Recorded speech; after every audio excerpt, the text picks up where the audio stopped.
Neil Obendorf is doing his friend Lou Lipsett a favor. He's taking Lou and his son Bill out for Bill's first scuba dive in the ocean. Oh, what a beautiful day. Neil's been sailing and diving these Gulf Coast waters his whole life, and he's making sure Bill has a memorable time. He'd never been on a speedboat like this. He really enjoyed the speed and the ride out there. What a great start to a trip, huh? 30, 50 knots? I thought we were going fast, and Neil told me he was just warming the engines up. It was the thrill of a lifetime for me to be in a boat like that. It's Saturday, March 3rd, 2001. While the three men are out on the water, their wives and kids are at an amusement park. They all plan to regroup at the Obendorf's home later tonight. And so far, the weather's cooperating. All right, we'll see you in a minute. Before heading out that morning, Neil, the veteran diver, tells his wife Jackie they'll be at an artificial reef about 13 miles off the coast. After dropping anchor, Neil makes his first dive. But once Bill gets in the water, he starts having second thoughts. I'd never done spearfishing before. That made me nervous. Once we shoot a couple fish, might have some sharks come out, okay? Right away, I got back in the boat. I really wanted nothing to do with it. Yeah, me and sharks, I look like a giant sea lion. You didn't tell me about the sharks. There are no sharks. You've been watching too much TV. So him and I sat and we're having great conversations about everything. We don't spend enough time together. I'm glad we had this opportunity. While Lou and Bill relax, Neil is hunting for dinner. As soon as Neil went down, I stepped back a bit in the boat, and something hit me in the ankle. Dad, What? there's like 4 inches of water down here. Let me see. It was one of the floorboards of the boat had come up and was floating. All right, hang on. Let me see if I can start the engines. The engines. Come on! The boat has lost power, so there's no chance of using the radio to call for help or to turn on any pumps. The water's rising fast. Radio's not working. Sure enough, we were going down. We should jump right now. No. I actually saw fear in my father's eyes, and I never seen that from my father before. What, All right, nothing? I got nothing. I decided to call on my phone, which was laying on the dash of the boat, mine and Bill and Neil's, and all three phones slid off the dash into the water. Are you kidding me? No! So that was the end of the phones. As they prepare to jump in the water, he tries to keep his son calm. Be all right. It was going down pretty fast then. We're in the middle of nowhere. Who's gonna find us, Dad? Bill was panicking. It's tilting more. I know. I believed at that point that I was gonna die. Somebody will find us. They know where we are. 60 feet below, Neil is oblivious to the disastrous events taking place on the surface. Until he ascends with his last fish of the day. As I was coming back up, I noticed something different about the boat. I actually started seeing the top of the boat. Neil is absolutely stunned at what he sees when he reaches the surface. Neil! What happened? Started taking on water, next thing you know. Bill and Lou tell Neil how quickly his boat took on water and flipped over. The severity of their situation is obvious. The men are stranded in the open ocean, 13 miles offshore, and their only possible means of being found now hinges on their wives alerting the Coast Guard. When they come home for dinner tonight and they see we're not there, they'll call Coast Guard. It will be just fine. The girls weren't due back until midnight. Nobody's gonna know that we're missing. So that gave us 8 to 10 hours before anything would actually start to happen. There is one bright spot. Despite being upside down, Neil's 30-foot boat is still firmly anchored to the ocean floor. It's far too heavy for them to flip back over, but since the boat's not moving, the air pocket trapped underneath should keep the hull afloat. So as long as they can keep holding on, they'll stay put. And Neil's wife Jackie knows where they've gone diving. They just need to keep their wits about them until help arrives. Hypothermia was a big concern, because when Bill and Lou went into the water, they went in with shorts and a t-shirt. It was a warm day, but the water was still cold. Survival rates for someone immersed in water between 60 and 70 degrees are not good. By 40 hours, most people are dead. And 66-year-old Lou Lipsett had open-heart surgery just a few months before this trip. Since he is still recovering, his time window for survival could be significantly shorter. But hypothermia isn't the first crisis they face. I didn't sense Bill near me anymore. And so when I turned around to look to see what was happening with Bill, he had let go. Bill, what are you doing? Come on back. Come here. I had more or less given up. I thought, you know what, I'm gonna float away. I didn't think there was any way through it. Bill's being swept away by the current, and Neil and Lou know that however they try to rescue him is going to carry big risks. Coming to get you, hang on. One of the options was for me to swim back and try to retrieve him, but if I went to swim after him, I didn't know if I could pull him and myself back to the boat. Bill, hold on. Their other option is also a gamble. They could untie the boat from the anchor and hope it drifts over to Bill. But that means they'll all drift away from the spot where Neil told his wife they'd be. Still, they decide staying together is more important, so Neil releases the anchor line. We're gonna untie the boat. Come towards you. Got it? I got it. The boat started doing exactly what we thought it was going to do, start moving with the waves. We're drifting. Bill, we're drifting. Come on. Come on. Swim towards us. Come There on, you go. son. Hang on. We actually got back together. But they've paid a heavy price. The air trapped underneath the boat is escaping as they bob along. An hour later, the boat sinks beneath the waves. Their situation is now even more dangerous. I knew that it was going to make it more difficult for the Coast Guard to find us because the boat was the big target, the spot out there, and now we're just 3 coconuts floating in the water. To make them more easily seen from the air, Neil decides to tie all their supplies together along a single length of rope. That way, when they see a search plane, they can quickly spread out, but still remain attached to each other. Back on dry land, the men's wives have gotten their first inkling something may be amiss. On their way home, they've tried calling their husband's cell phones several times, but keep getting their recordings. Something's different. We're not sure what, but something's not the way it should be. They head to the boat ramp, where their worst fears are confirmed. Neil's truck and empty boat trailer are still in the parking lot. I was pretty petrified that something really bad happened because Neil has been boating his whole life. He is very responsible and made absolutely no sense to me. Yes, I tried to call him several times. They immediately alert the Coast Guard, but the search can't begin until daylight. There are 3 men. I'm saying My they name are is lost Mary. at sea. No, he usually calls when he comes back. The wives are really worried because a big storm is forecast to hit the area the following afternoon, so there's not a moment to lose. They start to organize their own search effort, and for that, they'll need as many boats and planes as they can find. The first person I called was my friend Rich, because he was a pilot. He didn't call. I told her that I would call my brother and any other pilots that I could.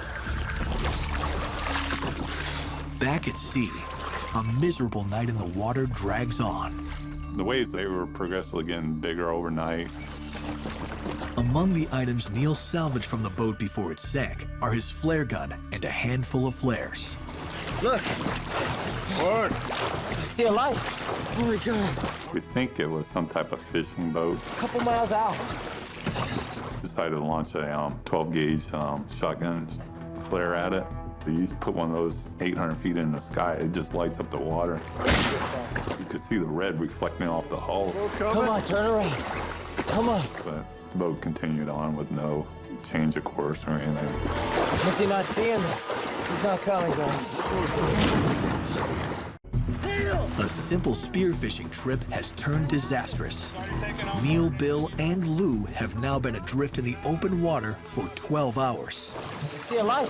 A passing boat has not seen the rescue flare they fired into the sky. This is going to be more difficult than we thought. Come on. No. Oh, no. As the sun rose, we started hearing planes. Guys, what? Around 8, we actually saw 2 Coast Guard planes. There's 2 of them. They found us. Yes. This is good news. They're going to go out and do the grid, and they're going to be looking around. Well, we never saw those planes again. They're still going. Where are they going? Searchers are in a difficult position. They have no way of knowing Neil's boat sank. So at this point, they're looking for a 30-foot speedboat, not 3 men bobbing somewhere in the Gulf of Mexico. Neil's friend Rich Godoy is among the private pilots involved in the search. He has the information about where they were supposed to be diving from Neil's wife, Jackie.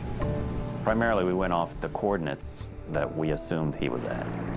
We initiated a grid work of basically flying certain miles east and then flying back. The water was rough. It was very blue, dark. It was also very hard to see anything in the water. Back in the water, the men know if they're not spotted soon, things are going to get a lot worse. As the sun came up, yeah, we could see the dark clouds to the north of us, which became a concern because once the storm got to us, they weren't going to be able to search over top of us. We were fighting time and Mother Nature. The storm was coming in sooner and faster, and it also meant it was coming in harder. Back on shore, the conditions are so bad that the Coast Guard orders a halt to the search. Out on the water, the rough, cold seas are taking their toll on the men as they brace for the storm. Bill and Lou, they were getting worse and worse for every hour that went by. Time wasn't on their side. We needed the storm to get in and out really quick. The storm arrives with a vengeance. But there's also a silver lining. I saw Neil had his head tilted back, and Neil said to me, you know what, get some drinking water while you can. Lou's life preserver prevents him from being able to tilt his head back far enough, so he comes up with a clever alternative. I took out my false teeth, and I'm catching water and drinking the water. Well, Bill's behind me. He said, Dad, what are you doing? You're driving me crazy. I said, I'm getting me some water. Do you want my teeth? And he said, no, I don't want your teeth. But yeah, that's how I got my water. That night, after the storm subsides, the men's will to survive is once again put to the test. We were kind of shoulder to shoulder and kind of really close together at this point. I felt the presence of Bill leaving me. Who's Bill? Bill had swam away again. Bill! Bill! Finally, Bill responded. I'm right here. What are you doing? I took off, left Lou. What are you doing?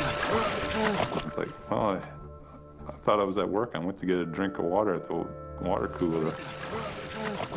He had taken off his life jacket and was struggling to stay afloat. I don't know whether our voice woke him up or he started drowning a little bit and snapped him out of his hallucination. I got him. This time, it's delirium and not a conscious choice that sends Bill swimming away from the others. And on this night, even Neil is hallucinating. Neil said he saw shore. We can make it, guys. Come on. It's only a mile off. And I couldn't see shore.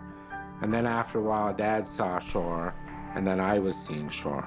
We can make this. Let's go. Come on. Swim. Come on. We're swimming as hard as we can for all these hours. I don't believe it was ever there. Come on. We were just fighting for our lives, basically, trying to save ourselves and do the best we can. As their third day in the ocean dawns, the men have little spirit left. Monday was a very, very depressing morning. Dad was spitting up water. We had put a dock bumper under his chin to keep his chin from falling in because his head kept going into the water. I was literally praying for my life. Well, I knew if I didn't make it ashore that day, there wasn't much left for me either. I didn't think I could make it through another night. For the first time in my life, I was looking back how I lived my life. It's a real awful feeling to believe you're dying and you don't know if your family knows how much you love them. Bill and Lou have been adrift in the Gulf of Mexico for 42 hours. Their hope for rescue has all but faded. I didn't think I could make it through another night. Back on shore, the pilots that were recruited by the men's wives have been studying the behavior of the ocean currents over the past few days. We wanted to understand what the currents had been doing. We figured that the currents had pushed them north. The first thing Rich Godoy notices once he's airborne over the Gulf is the residual benefit of the intense storm of the day before. The storm has stirred up the sea bottom and consequently changed the color of the water. The water was green. And basically what that means is that anything that's darker than that color, you're gonna have a more likelihood of seeing it. Back out in the Gulf, the men wonder if their prayers have been answered or if their minds are playing tricks on them again. I happened to hear a plane approaching. I yelled at the other two guys, "There's a plane." Incredibly, Rich Godoy's spotter has zeroed in on Neil's black wetsuit, which is noticeable in contrast to today's green-tinted Gulf waters. I said, if that plane didn't see us, there's not a plane out here that's going to see us. That was right on top of us. And that's when we finally realized that we were found. That whole moment was amazing because it made it all surreal at that point. The pilot's first call is to the Coast Guard. His second is to Neil's wife, Jackie, to relay the good news. Oh my God, thank you. Soon, a Coast Guard C-130 circles over the scene. The plane flies straight over the top of us, and I see this big life raft fall out of the back of the plane. It was unbelievable relief to see him come in. That's it. I go in first because I have all the equipment, I'm the strongest. I grabbed a hold of the rope, then he put us up to the life raft. It was an unbelievable feeling to know we were rescued. Amazingly, after spending 67 hours in the chilly waters of the Gulf of Mexico, Neil, Lou, and Bill are finally reunited with their wives. Lou was half grinning, and it was just the most wonderful feeling to see him alive and ragged. So we gave each other a big hug and told each other that we loved each other. They were all three wonderfully there. The men would only spend one night in the hospital after being treated for exhaustion, hypothermia, and exposure. Today, they're fully recovered and grateful for their second chance.